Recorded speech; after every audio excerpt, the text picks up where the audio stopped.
What's up? So, seeing as how social medias are a major highway for new lifters all the way to experienced elite lifters on the way to gather information, share information, however you want to put it. Some things that I noticed lately that get on my nerves or just make me crazy are the bands, chains, shoes, the whole, if I use this, will this increase my total? If I have 80% with chains and use bands and this and that. There's no scientific, no medical journal written perfect way to get strong. Each individual varies so much that I don't understand why the question comes up. You could put one guy in one gym with chains, bands, slingshots, every assistance piece of equipment that they could use, and you could put another guy in another gym with just a barbell and weights, and there's no way to know who would get stronger. A lot of other things come into play: your rest between your sets, the way you eat, the way you sleep. The guy with the chains and bands could get stronger. The guy just with the barbell could get stronger. It's truly an individual way, and a lot more things happen than just what you do at the gym to get stronger. Recovery is huge thing. If the guy with the bands and chains is going home and sleeping 10 hours and the other guy is going out with his buddies and drinking and sleeping 4 hours and going to work for 12 hours, chances are the guy with the bands and chains will get more out of what he's doing due to his recovery. So there's no tried and true way to say, if you do this, this is going to happen. What I think should happen, mostly to the newer guys who I see asking these questions over and over and over, is if you want to know, try it. But not for 2 weeks. Oh, I tried it for 2 weeks, didn't get anything out of it, I'm onto this now. Nothing's going to come of 2 weeks. It'll take 4 weeks just to learn to, I don't want to say master the movements of the chains, the bands, the barbell, whatever you may be using, but to get the rhythm, to be able to get good work out of them. So try something for 8 weeks. You guys act like you want to put 500 pounds on your total in a 4-week cycle. It's ridiculous. I see people complaining about 5 pounds. 5 pounds is 5 pounds. There's guys that have been in this game forever that would take 5 pounds. You just have to. You have to put in the work, and you have to see what works for you. And then 4, 8 weeks, you gotta try a lot of things. You gotta fail. You gotta find things that work, things that don't work, and the only way you can do that is trying it for yourself. Perfect example. Look at prisoners.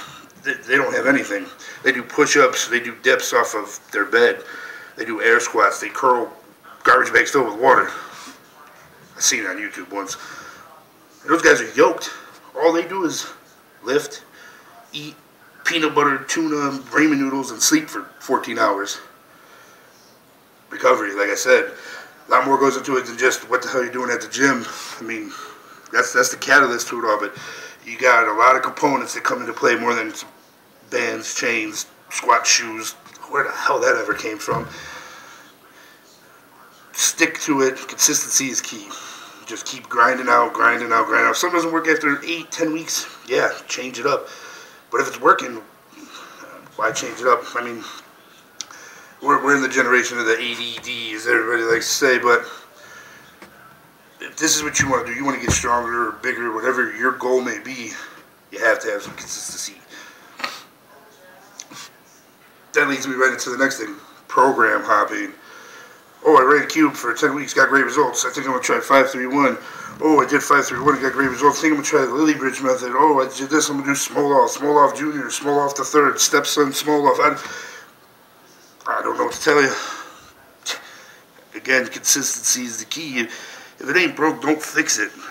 If you're cruising down the highway on the road trip and your tires are full and your gas tank is full, you're not going to stop, pull over, and like, I'll put a little extra air in my tires. No, you're going to keep rolling. Roll with it. I don't understand why, if you got 80-pound meet PR or 80-pound test PR after 10 weeks, why ain't you going to change anything? Let's see, 10, that's 5. That's a lot of weight at the end of the year. I ain't going to do math here and look stupid after I didn't add it up right, because Lord knows the internet. Y'all would point it out.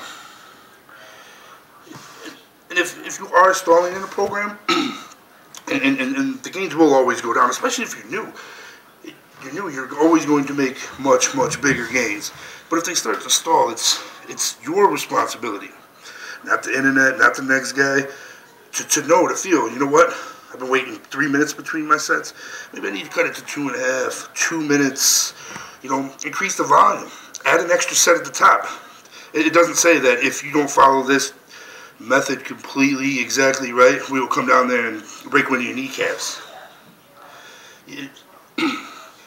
Everybody's quick to get on these pages and ask questions. This. When you could have just Googled it. That's what I did. I just sat in the background for 2 years, watching videos and looking up the terms they used and try to find what they mean somewhere else without having to.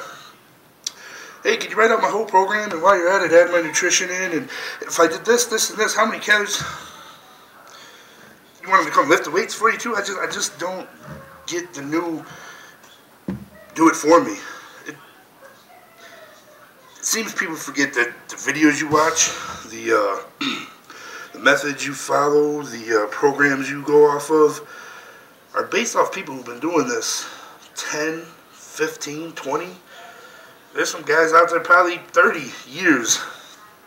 You come in 6 months and you're trying to, I don't want to say keep up because that's a bad way to put it, but you're trying to look at them and say, damn, I should be there.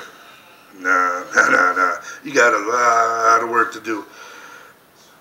That kind of segues into the last thing I like to talk about. Everybody and their mother likes to use the excuse.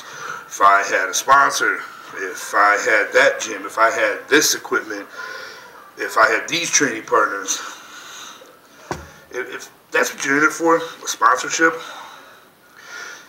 you probably got your priorities fucked up. Because the guys that I know that have sponsorships, like a real sponsorship, not little neighborhood store gave you a t-shirt and you get 10% off your protein, did it by loving their sport, by having passion, by wanting to better themselves, better their numbers, better their lifts, and that came as a bonus. That's the difference. It seems like some of these people, it reminds me kind of like semi-pro football. You try out, you go down to a local bar and tell everybody, yeah, man, I play football for this team, that team. Nobody really gives a fuck.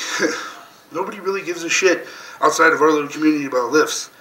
So if you're in it, you can get a sponsorship, so you can tell your friends, yeah, blah, blah, blah. Go do something else, man. Keep trolling on the internet or something. It seems like that's most people are good at. If you want to say having extra protein, some pre-workout, some creatine, some whatever the hell else supplements everybody takes, would even the playing field, get the fuck out of here. You saying that lets me know your work ethic is fucked up. At the end of the day, everybody wants instant gratification. This shit takes a long time. You gotta do it on your own. It seems like everybody wants everybody to figure it out for them. Figure it out your damn self. Everybody else did. Doing shit for 8 weeks and not seeing shit, going backwards sometimes. Go backwards once in a cycle. You learn a lot of shit about yourself. Bomb out at a meet. Trust me, I know. Those are the things that are going to make you better at the end of the day. Not having some big name guy tell you should do this and the percentages and you guys make this shit into binary code when it's fucking basic math. And I hate to break it to some people, but there's a group of people out there right now that are watching videos, they ain't asking all these questions and being stupid on the internet, busting their ass. These guys are coming out of nowhere, hiding in the little corner of the gym, just chalking up, doing their thing, working 12 hours, no spotters, can't get to the gym with their guys, going whenever they can, barely awake, going in there busting ass. Grinding, not because they want a sponsorship, because they want this, just because that's their passion. That's where the nobody shit comes from. So to all you nobodies out there grinding, doing what you have to do to get stronger, to get bigger, just let that shit fuel you, man. I promise. it'll work out in the end. Work ethic, hard work pays off. Toodles.